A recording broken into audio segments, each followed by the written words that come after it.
రాజయ్య గారు చెప్పండి సార్. నమస్కారం. నమస్కారం రాజయ్య గారు.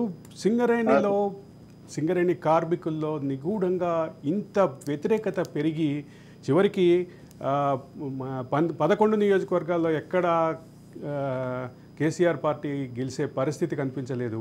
అదే సందర్భంలో ఇటీవల జరిగినటువంటి సింగరేణి ఎన్నికల్లో కూడా అప్పటి అంటే మాజీ అధికార పార్టీ యొక్క అనుబంధ సంఘం కార్మిక సంఘం చాలా ఘోరమైనటువంటి ఫలితాలు చూసింది.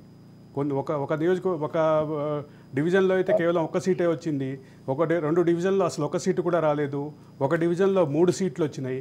ఈ పరిస్థితి కనిపించింది. దీన్ని ఎట్లా చూస్తారు మీరు? దీనికి ముఖ్యమైన కారణము తెలంగాణ రాష్ట్రం ఆవిర్భవించినప్పుడు 61,778 మంది కార్మికులు పనిచేసేటివారు. మొన్న డిసెంబర్ 20న గుర్తింపు కార్మిక సంఘం ఎన్నికలు జరిగినప్పుడు 39,805 మంది ఓట్ల అన్ని ఎన్నికల్లో పాల్గొన్నారు. అంటే దాదాపు 20,000 పైచిలకు కార్మికులు తగ్గించబడ్డారు. అంటే కార్మికులు తగ్గించబడ్డారు అని అంటే ఉపాధి అవకాశాలు స్వరాష్ట్రం తెలంగాణలో కొల్లగొట్టబడ్డాయి.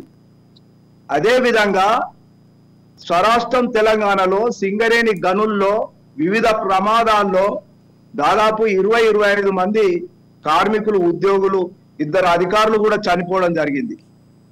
ఈ ప్రమాద సంఘటనపై కేసీఆర్ యొక్క బిడ్డ గుర్తింపు కార్మిక సంఘం అధ్యక్షురాలుగా ఉన్నటువంటి కవిత గారు కానీ, అదేవిధంగా ముఖ్యమంత్రి గారు కానీ కనీసం ప్రమాద సంఘటన స్థలానికి వచ్చి కార్మికులను ఓదార్చినటువంటి సందర్భం ఒక్కటి కూడా లేదు. అదే కేసీఆర్ 2018 ఫిబ్రవరి 20న సింగరేణి కార్మికుల ఆత్మీయ సమ్మేళనం పేరుతోని 14,53,81,540 రూపాయలు, ఇది నా మాట కాదు, సమాచార హక్కు చట్టం ద్వారా పొందినటువంటి ఈ అమౌంట్, ఇంత డబ్బులు వెచ్చించి కేసీఆర్ శ్రీరాంపూర్ లో ఆత్మీయ సమ్మేళనం మీటింగ్ జరిగిండు.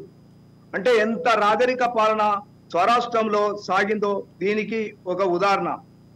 అదే విధంగా ఎమ్మెల్యేలు, జెడ్పీ చైర్మన్లు, దాని తర్వాత ఇన్ఛార్జి జిల్లా మంత్రులు, కేసీఆర్ బిడ్డ, వీళ్ళందరూ సింగరేణిలో జోక్యం చేసుకోవడం జరిగింది.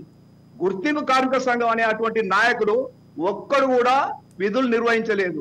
మాస్టర్లు వాడి రాజకీయ కార్యక్రమాలకు, ఎమ్మెల్యే ప్రోగ్రాం ఉన్నా, మినిస్టర్ ప్రోగ్రాం ఉన్నా, టిఆర్ఎస్ పార్టీ ప్రోగ్రాం ఉన్నా విధులకు హాజరైనట్టు అటెండెన్స్ ఇవ్వడము, సింగరేణి డే టు డే వ్యవహారాల్లో కూడా మితిమీరిన రాజకీయ జోక్యం అనేది మీ కంక్లూజన్ లాగా జరిగిన అసెంబ్లీ ఎన్నికలలో వాళ్ళకు ఘోర పరాజయం ఇచ్చి గుణపాఠం చెప్పింది సార్. యా